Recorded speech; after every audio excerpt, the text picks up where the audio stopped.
Hello students, welcome to my YouTube channel. Students, आप लोगों को यह जानकर काफ़ी ज़्यादा खुशी होगी कि मैं कक्षा छठवीं की विषय सामाजिक विज्ञान की 8 ग्रेड अभ्यास पुस्तिका लेके आ चुका हूँ, जो आप लोगों को स्कूल द्वारा दी गई है। ठीक है, जो आपको 2024-25 की मिली है। ठीक है, मतलब जो नई बुक मिली ना जो स्कूल द्वारा, वही उसका मैं संपूर्ण सोल्यूशन करने जा रहा हूँ। ठीक है, क्योंकि जो पुरानी बुकें थी उनमें से इसमें काफ़ी ज़्यादा चेंजेस आए हैं। तो चलिए शुरू करते हैं।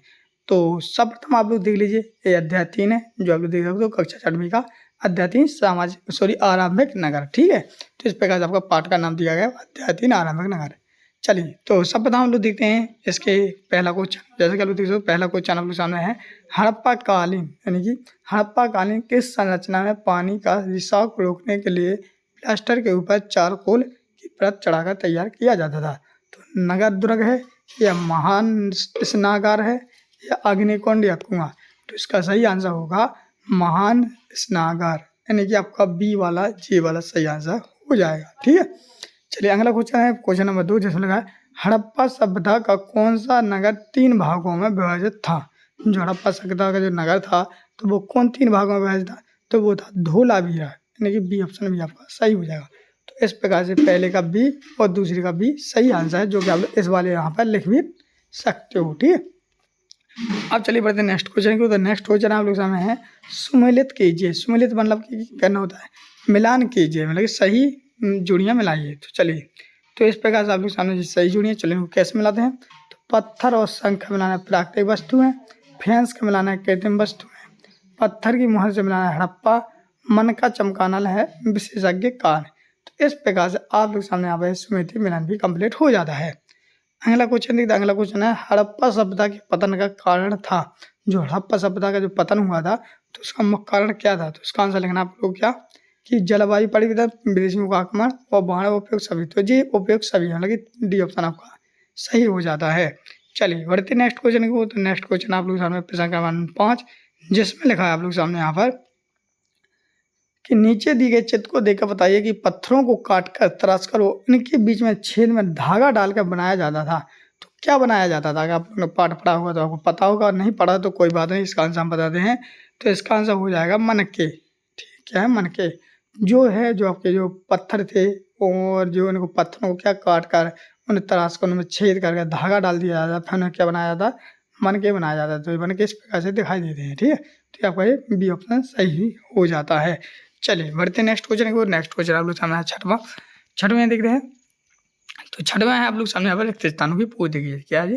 रिक्त स्थानों की पूर्ति कीजिए। तो पहले देखते हैं रिक्त स्थान, जिसमें लिखा है हड़प्पा काल के लोग जमीन की जुताई के लिए किसका उपयोग करते थे? तो लकड़ी के हलों का। हल तो आप लोगों ने देखे होंगे जो बैलों द्वारा चलाए जाते हैं, तो लकड़ी के हलों का उपयोग करते थे। फिर आप लोग सामने ऊंचाई वाले भाग को पुरातत्वविदों ने क्या कहा? तो नगर दुर्ग कहा। क्या कहा? नगर दुर्ग। तो आप लोग इस प्रकार से लिख लेना है दूसरे वाला। अगला क्वेश्चन देखिए। अगला क्वेश्चन है, लगभग 7000 साल पहले मेहरगढ़ में खेती की जाती थी। तो कपास की खेती की जाती थी, तो कपास लिख देना है। फिर अगला आप लोग सामने आया है, शराबमती के एक उम्मदी नदी किनारे कौन बसा है? तो लोथल बसा है। कौन सा? लोथल नगर बसा था। फिर अगला है लास्ट, जिसमें लगा है फेंस से मनके चूड़ी वाली छोटे छोटे बनाए जाते। तो यहाँ पर फेंस लिख देना। ठीक है, फिर इसी प्रकार से बढ़ते नेक्स्ट क्वेश्चन। नेक्स्ट क्वेश्चन आप लोग क्वेश्चन नंबर 7, जिसमें लिखा है मोहनजोदड़ो के महान स्नानागार की कोई 2 विशेषताएं लिखी है। ठीक है, तो 2 विशेषताएं लिखनी है। तो चलिए हम इनके 2 विशेषताएं लिख दिए। तो पहली विशेषता लिखेंगे, इसमें तालाब को बनाने के लिए ईंट और प्लास्टर का प्रयोग किया जाता था। ठीक है, और दूसरा लिखेंगे, इस सरोवर में उतरने के लिए दोनों तरफ से सीढ़ियां बनाई गई हैं। तो ये क्वेश्चन नंबर 7 का आंसर हो जाते हैं। चलिए बढ़ते next question. Next question question number 8, जिसमें लिखा है हड़प्पा के नगरों से पुरातत्वविदों को कौन सी चीजें प्राप्त हुई हैं? तो इसका आंसर लिखोगे, पुरातत्वविदों को तांबे और कांसे के औजार, हथियार और बर्तन तथा सोने की चांदी की गहने प्राप्त हुए हैं। तो क्वेश्चन नंबर 8 का आंसर कंप्लीट हो जाता है। ठीक है, बढ़ते next question. Next question question number 9, जिसमें लगा है हड़प्पा कालीन नगरीय व्यवस्था की कोई 3 विशेषताएं लिखना है। तो पहले व्यवस्था लिखेंगे, विशेषता, इन नगरों के घर 1 या 2 मंजिला थे। ठीक है, और फिर दूसरा लिखेंगे, हड़प्पा कालीन नगरीय व्यवस्था उत्तम थी, मतलब कि अच्छी थी। तीसरा लिखेंगे, कुछ घरों में कुएं भी होते थे। तो क्या लिखेंगे? कुछ घरों में तो कुएँ होती थी। तो हमने 3 पूछे, 3 की 1 हो जाएगी, 2 हो जाएगी, 3 हो जाएगी, तो 3 विशेषताएँ हो जाएँगी।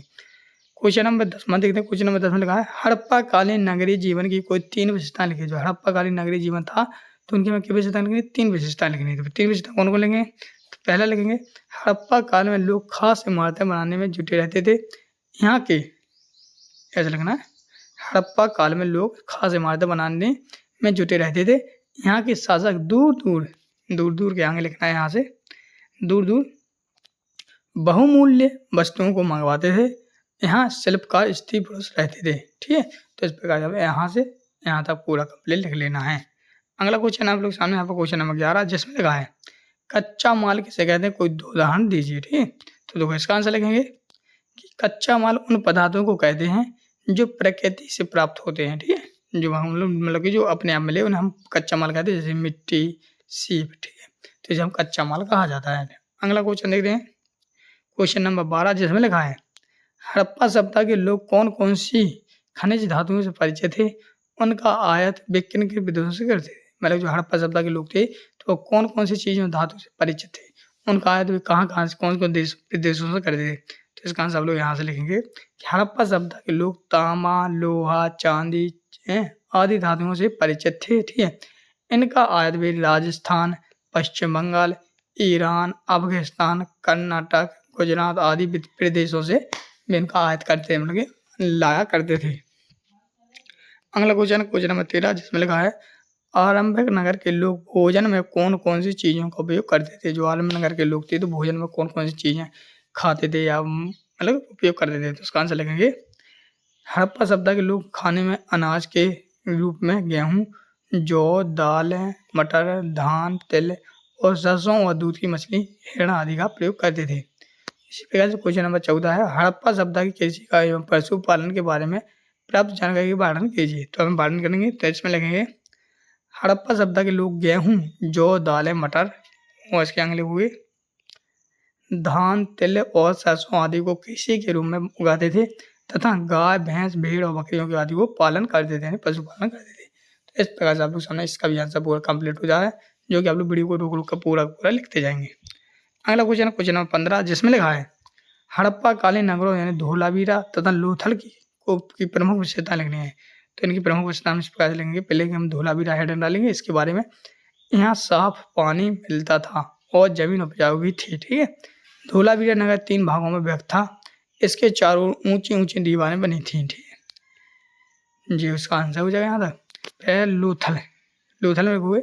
लोथल में कीमती पत्थर जैसा कच्चा माल आसानी से मिल जाता था। ठीक है, इस नगर में एक भंडार गृह भी था। तो इस प्रकार से लोथल का भी पूरा आंसर लिख लोगे तो ये आपका क्वेश्चन नंबर 15 का आंसर पूरा कंप्लीट हो जाता है। चलिए बढ़ते नेक्स्ट क्वेश्चन नंबर 16 जिसमें लगा दिए गए रेखा चित्र मानचित्र को दर्शाइए। तो इसका आंसर ये लिखना है। तो मतलब इसका आंसर ये है कि जो मानचित्र दिया गया अपने इसमें तो इनको जो नाम दिए गए इनको हमको लिखना है, भरना है।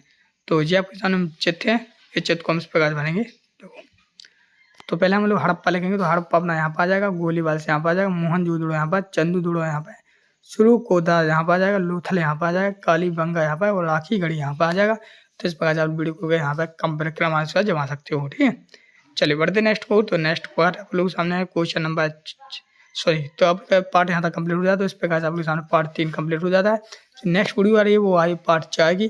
तो अगर पार्ट 4 को देखना चाहते हो तो चैनल को सब्सक्राइब कर लेना। सभी लोग चैनल को सब्सक्राइब कर लिए हैं, छठी वालों ने, जिन लोगों ने नहीं किया कर लीजिए। तो नेक्स्ट वीडियो आ रहा है पार्ट 4 का, इसलिए आप लोग वेट कर लीजिए। अपने चैनल पर आपको 4 पार्ट का देखने को मिलेगा। तो मिलते हैं नेक्स्ट, तब तक के लिए जय हिंद, जय भारत।